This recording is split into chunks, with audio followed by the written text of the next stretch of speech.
Bonjour, la vidéo du jour est dédiée à l'utilisation du logiciel OpenRocket, qui nous permet, entre autres, de choisir les meilleures caractéristiques pour notre fusée, en termes de dimension des pièces, de choix du matériau des pièces. Tout cela afin de donner le meilleur comportement dans l'air à notre fusée, que ce soit au niveau de la trajectoire ou encore de la stabilité aérodynamique, on en parle dans la vidéo dédiée à l'aérodynamique. Quand on lance OpenRocket, nous arrivons dans une fenêtre comme celle-ci, découpée en plusieurs sections. Une première avec diverses options que nous n'allons pas nécessairement utiliser aujourd'hui, une liste des éléments de notre fusée, avec leur ordre, toutes les pièces que l'on peut ajouter, et là où nous allons voir notre fusée. Dans un premier temps, ajoutons tout d'abord le premier élément de notre fusée en cliquant sur Sustainer ici, et en ajoutant une ogive que l'on trouve en haut de toute fusée qui se respecte. Dans un premier temps, il nous propose toute une liste d'ogives fabriquées par des professionnels dont nous n'avons pas besoin ici. On a plusieurs paramètres dans cette fenêtre. Le nom de la pièce, la forme du cône de la fusée, en ogive, en conique, en ellipsoïde. Nous allons choisir évidemment une ogive, qui est la meilleure aérodynamiquement parlant. En termes de longueur, je vais choisir 8 cm. Un diamètre de base de 4 cm, c'est à peu près l'équivalent d'un tube de sopalin. Et une épaisseur de la paroi de 0,2 cm, ce qui est le plus simple pour imprimer en 3D, tout en gardant donc un espace assez vide dans l'ogive et donc un gain significatif de masse, et donc ce qui permet à la fusée d'aller plus haut. On choisit le matériau qui est très important. Pour l'ogive, on choisit de l'imprimer en 3D, on va donc sélectionner le PLA. Mais évidemment, cela dépend du matériau que vous utilisez, il y a des ogives en bois, en carton, en plein de matériaux différents. On peut ensuite choisir la finition de la pièce, c'est-à-dire un léger poids supplémentaire correspondant par exemple à de la peinture, ou alors à une surface non peinte, ce qui est ça dans notre cas. On peut ensuite cliquer sur accepter et voilà notre ogive. Ensuite, on peut ajouter un fuselage nommé tube du corps. On peut choisir la longueur, donnons-lui 30 cm, toujours sur l'image d'un tube de sopalin. Évidemment, on peut choisir d'autres longueurs. Toujours ici, le diamètre interne est très important, nous allons choisir 3,8, car un tube de sopalin ne fait qu'1 mm d'épaisseur, d'ailleurs les longueurs sont toujours données en centimètres. Ensuite, on peut choisir le matériau qui est donc carton, toujours pour le tube de sopalin, donc ce coup-ci on ne va pas partir sur du PLA. En utilisant des tubes de carton, on gagne donc du poids. En effet, on peut voir que le centre de masse se trouve ici, alors que si je choisis un autre matériau, comme du PLA, le centre de masse recule nettement. On peut donc cliquer ensuite sur accepter. Mais ensuite, notre ogive, il lui manque quelque chose. Il lui manque un système pour coulisser et s'emboîter dans le tube de carton tout en étant éjecté par, rappelez-vous, l'activation d'une charge pyrotechnique à la fin de la combustion du moteur. On va donc ajouter un tube interne. On va donc pouvoir lui donner une longueur assez raisonnable pour gagner de la masse, par exemple 2 cm, un diamètre externe correspondant à celui du diamètre interne de notre fuselage, donc dans notre cas 3,8, ce qui nous permet donc ensuite d'avoir un diamètre interne tout aussi grand, de 3,6, ce qui permet d'avoir un seul millimètre d'épaisseur de la paroi, ce qui permet donc d'économiser du poids.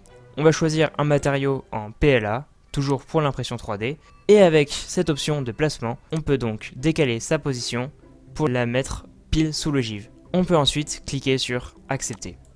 A noter qu'il est possible, en cliquant sur ogive et en cliquant sur tube du corps, ajouter ici, de faire un nouveau tube du corps, un second tube du corps donc, qui nous permettrait par exemple de faire un compartiment caméra, un compartiment électronique ou autre chose.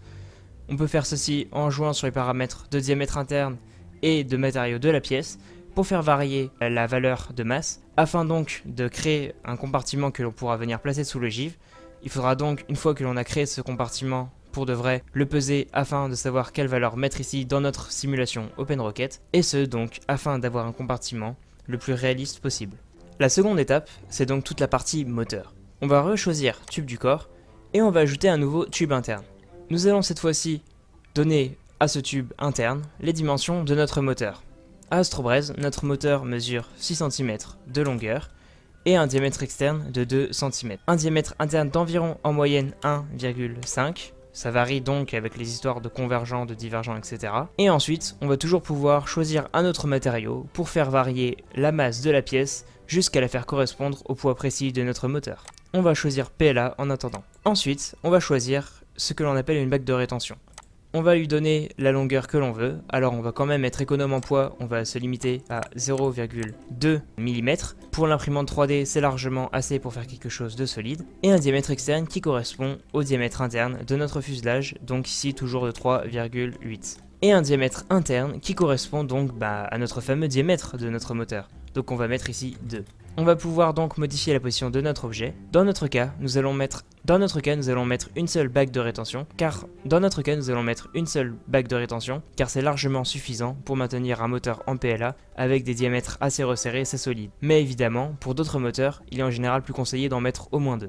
On va ici mettre cette bague de rétention au centre. On va choisir un même matériau en PLA. Maintenant, il manque un dernier système nécessaire à notre fusée. Il s'agit bien entendu du parachute. On va donc choisir le tube du corps et nous allons choisir Mass Component Parachute. Notre parachute est fait dans des couvertures de survie. Ce matériau est donc le mylar. Nous utilisons en général 8 suspentes. Leur longueur est d'environ 30 cm en moyenne et le matériau est du nylon. En général tubulaire, c'est donc du fil de pêche. Plié, il atteint en général une longueur de 10 cm car il a un diamètre déplié de 50 cm. Son diamètre plié est effectivement d'environ 2,5 cm. Ici, l'influence du poids est en général assez faible, donc nous ne sommes pas très exigeants là-dessus. On peut déplacer ensuite le parachute pour le mettre à peu près au niveau de là où il est, à savoir vraiment sous l'ogive, voire dans le milieu du tube. Enfin, nous touchons au but. Il ne nous manque plus qu'une dernière partie sur notre fusée, il s'agit bien entendu des ailerons. On va donc choisir encore une fois tube du corps et nous allons ajouter ces fameux ailerons qui confèrent donc la stabilité aérodynamique à la fusée. On va choisir une forme trapézoïdale. On peut ensuite choisir plein de nouveaux paramètres. Tout d'abord le nombre d'ailerons. Personnellement je préfère les ailerons avec 4 ailerons, je vais donc en choisir 4, mais on peut aussi jouer avec 3 ailerons, voire 5, voire 6. On va pouvoir faire varier la base de l'aileron qui correspond donc à la taille des ailerons, la partie qui est en contact avec le fuselage. Personnellement, je vais mettre une base à 4 pour commencer. Ensuite, on peut choisir la longueur du bout de l'aileron qui correspond donc à cette extrémité-ci. On va pouvoir ici mettre 3. On va pouvoir choisir la hauteur qui correspond à ce segment-ci qui est donc tout en bas de l'aileron, le bord de fuite de l'aileron. Et on va pouvoir faire varier enfin la longueur du bord d'attaque de l'aileron qui est donc la partie de l'aileron qui fait face à l'air. On va ensuite choisir évidemment le matériau de l'aileron, PLA, et enfin on va pouvoir également choisir son épaisseur qui chez nous est de 0,2.